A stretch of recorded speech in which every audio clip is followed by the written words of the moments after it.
Welcome to Africa News Corner. We say it the way it is.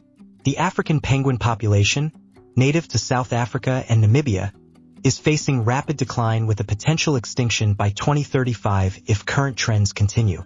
The population has plummeted by 99% over the last century, largely due to human activities such as commercial fishing and climate change impacting their food sources and habitat.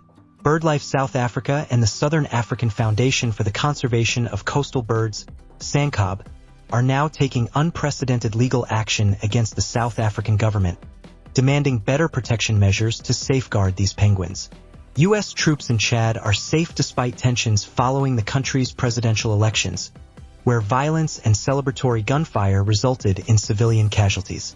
Meanwhile, U.S. forces face expulsion from Chad and Niger as both nations' military juntas lean towards Russia, leading to heightened geopolitical tensions reminiscent of the Cold War. In Niger, negotiations are ongoing for an orderly withdrawal of U.S. forces amidst operational challenges, including limited military support and increased reliance on commercial transport options.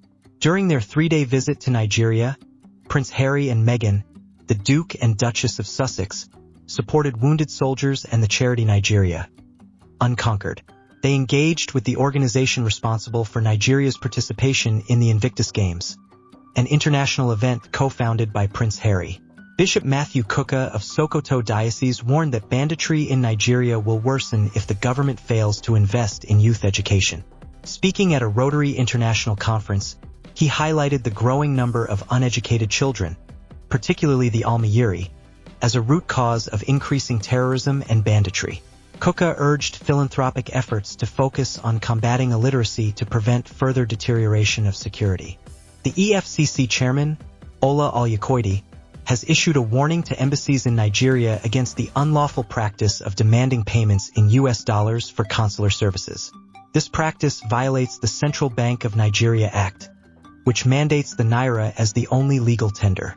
The EFCC's memo to the Minister of Foreign Affairs emphasizes that such actions undermine Nigeria's sovereignty and monetary policy, urging embassies to adhere to local financial regulations. Abike Olanade, a middle-aged woman, has been arrested for allegedly trafficking a 16-year-old student from Adeoye Lembo Secondary School in Obata Oko, Ogun State, to Libya.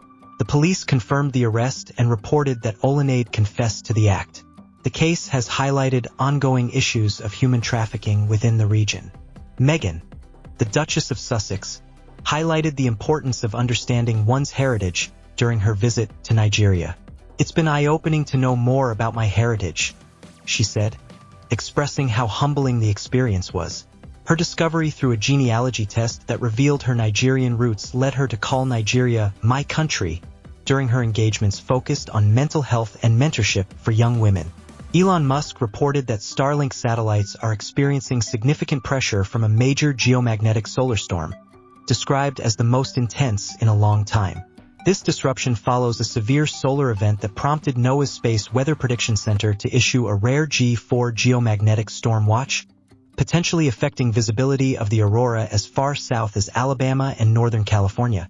South Africa's Constitutional Court is deliberating on an appeal regarding former President Jacob Zuma's eligibility to run in the upcoming election after a lower court allowed his candidacy. This decision is crucial as Zuma, leading a new opposition party, could significantly influence the election outcome by reducing the dominant ANC party's vote share. The election body previously barred Zuma, citing a 2021 contempt of court conviction.